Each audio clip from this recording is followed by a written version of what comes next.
اور عام طور پر تکبر 10 صورتوں میں انسان کے اندر تکبر آ سکتا ہے، آ جاتا ہے۔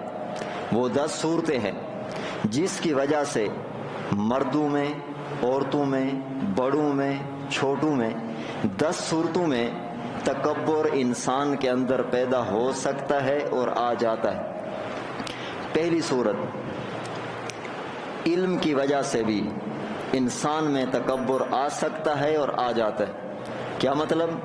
کہ مجھ سے بڑا عالم کوئی نہیں ہے، مجھ سے زیادہ بڑا جاننے والا کوئی نہیں ہے، یہ علمی تکبر ہے۔ علم کی وجہ سے تکبر کر رہا ہے، علم کی وجہ سے تکبر ہو سکتا ہے اور ہوتا بھی ہے۔ کس طرح؟ کہ مجھ سے بڑا عالم کوئی نہیں ہے، مجھ سے بڑا تاریخ دان کوئی نہیں ہے، مجھ سے زیادہ سمجھنے والا کوئی نہیں ہے، مجھ سے بڑا کوئی سمجھدار نہیں ہے، مجھ سے زیادہ کسی کا مطالعہ نہیں ہے، مجھ سے بڑا کسی کی تحقیق نہیں ہے۔ تو یہ علمی تکبر ہے۔ جو بندہ علم کی وجہ سے تکبر کرے گا یہ بھی اس کی تباہی کا سبب ہوگا، اور یہ تکبر کرنے والا علم کی وجہ سے بھی اپنے اللہ کو ناراض کر رہا ہے۔ دوسری وجہ، کبھی کبھی انسان میں تکبر اعمال کی وجہ سے آتا ہے۔ اعمال کی وجہ سے کیسے؟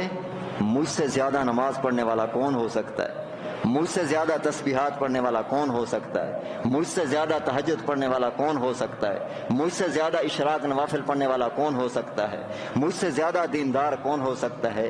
تو اعمال کی وجہ سے کہ میں بڑا نمازی ہوں، میں بڑا تہجد گزار ہوں، میں فلاں نیکی کرتا ہوں، فلاں نیک اعمال کرتا ہوں، تو نیک اعمال کی وجہ سے بھی اگر کوئی بندہ تکبر کرے تو یہ بھی اس کی تباہی کا سبب ہے۔ جو اعمال کی وجہ سے تکبر کر رہا ہے یہ بھی اپنے رب کو ناراض کر رہا ہے۔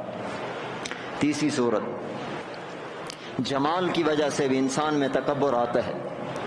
نوجوانی میں، چڑھتی جوانی میں، اور اسی طرح چاہے مرد ہے چاہے عورت ہے، حسن و جمال کی وجہ سے بھی انسان میں تکبر آتا ہے کہ مجھ سے زیادہ حسین کون ہو سکتا ہے، مجھ سے زیادہ خوبصورت کون ہے۔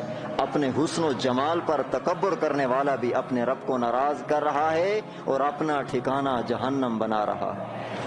چوتھے نمبر پر، کبھی کبھی انسان میں تکبر نسب کی وجہ سے آتا ہے، قومیت کی وجہ سے آتا ہے کہ میں فلاں برادری کا ہوں، میں فلاں قوم کا ہوں، اور جس برادری سے، جس قوم اور نسب سے اس کا تعلق ہے، چاہے وہ پشتو برادری میں ہو، چاہے وہ سریکی برادری میں ہو، چاہے وہ سندھی میں ہو، چاہے جس انسانیت سے، جس قوم اور نسب سے تعلق رکھتا ہے، اگر یہ اپنے نسب پر تکبر کرتا ہے، غرور کرتا ہے اور دوسری قوموں کو گھٹیا سمجھتا ہے کہ میں فلاں قوم سے ہوں، میں فلاں نسب سے ہوں، اگر یہ اپنے نسب اور قوم پر تکبر کر رہا ہے یہ اپنے رب کو ناراض کر رہا ہے۔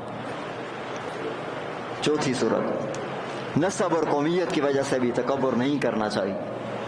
پانچویں صورت، انسان کبھی کبھی اپنی قوت کی وجہ سے بھی تکبر کرتا ہے۔ اس کے اندر خود اپنے وجود میں ایسی طاقت ہے وہ کسی کو مار سکتا ہے، کسی کے ساتھ لڑ سکتا ہے، یا اس کے پاس برادری کی طاقت ہے، یا اس کے پاس ایسے اسباب ہیں، ایسے ذرائع ہیں جسے انسان دوسروں سے ٹکراؤ کر سکتا ہے۔ یہ اپنی قوت پر تکبر کرتا ہے تو یہ تکبر کرنے والا بھی اپنے رب کو ناراض کر رہا ہے، اپنا ٹھکانہ جہنم بنا رہا ہے۔ چھٹی صورت میں، اور کبھی کبھی مال و دولت کی وجہ سے بھی انسان کے دل میں تکبر پیدا ہوتا ہے۔ مال و دولت کی وجہ سے کبھی کبھی انسان کے دل میں مال و دولت کی وجہ سے بھی تکبر پیدا ہو جاتا ہے کہ مجھ سے زیادہ بڑا مالدار کون ہے، میرے پاس بڑا مال ہے، بڑی دولت ہے، میرے مقابلے میں لوگوں کی کیا حیثیت ہے۔ تو مال اور دولت کی وجہ سے تکبر کرنے والا بھی اپنے رب کو ناراض کر رہا ہے، اپنے نبی سے دور ہو رہا ہے۔ ساتویں صورت، کبھی کبھی انسان میں تکبر زمیندارے کی وجہ سے ہوتا ہے۔ زمیندارے کی وجہ سے اللہ نے جس کو زمین زیادہ دی ہے تو وہ کبھی کبھی یہ الفاظ کہتا ہے، مجھ سے بڑا علاقے میں زمیندار بڑا کون ہے۔ یہ زمیندارے کا تکبر ہے۔ مجھ سے بڑا زمیندار کس کا ہو سکتا ہے؟ پورے علاقے میں لوگوں پر نظر گھماؤ، مجھ سے زیادہ زمیندار بڑا کوئی نہیں ہے۔ یہ زمینداری کا تکبر ہے۔ تو زمینداری کی وجہ سے بھی کبھی کبھی انسان تکبر میں آ جاتا ہے.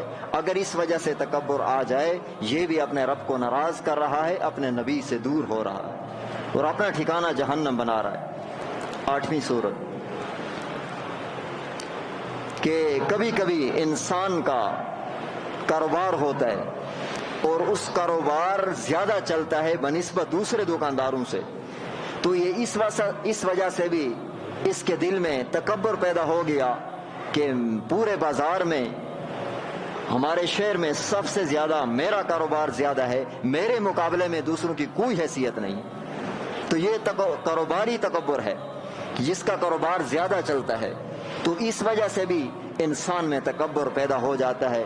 اگر کاروبار زیادہ چلنے کی وجہ سے تکبر کرتا ہے، یہ بھی اپنے رب کو ناراض کر رہا ہے، اپنے نبی سے دور ہو رہا ہے. اور اسی طرح کبھی کبھی انسان غریب ہوتا ہے، کچھ بھی نہیں ہوتا اس کے پاس، لیکن پھر بھی اس کے دل میں اتنا تکبر ہوتا ہے کہ وہ کسی کو کچھ نہیں سمجھتا، کسی کو کوئی اہمیت نہیں دیتا، حالانکہ خود بھی کچھ نہیں ہے اپنے پاس.